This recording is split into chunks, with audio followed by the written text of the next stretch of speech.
How to fix Instagram post stuck on preparing.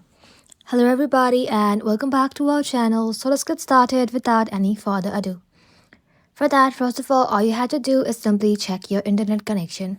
A slow or unstable internet connection is a common reason for preparing issues. So go ahead and check it out. You can go ahead and simply switch from Wi-Fi to mobile data or vice versa. Once you do that, you can go ahead and restart your router or toggle airplane mode on or off. Now after you do that, all you have to do is simply force close and reopen Instagram. Sometimes the app just needs a reset. So swipe up and close the Instagram application. After you do that, go ahead and simply restart your phone.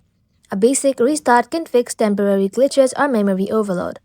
So go ahead and do that. And after you do that, go ahead and open App Store in your mobile device. In the search bar, search for Instagram. And once you search for it, you want to go ahead and simply tap onto it.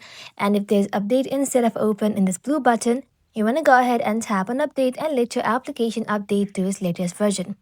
Once that is done, head back to your home screen and see if the problem is fixed or not. If not, all you have to do is long press on the Instagram application, tap on remove app, tap on delete app, and then tap on delete again. Once you have deleted Instagram application from your mobile device, you want to visit App Store again and reinstall it again. And just like so, you will then be able to fix your issue. That's how you do it, guys. Thank you all for watching the video till the very end, and stay tuned until our next upload.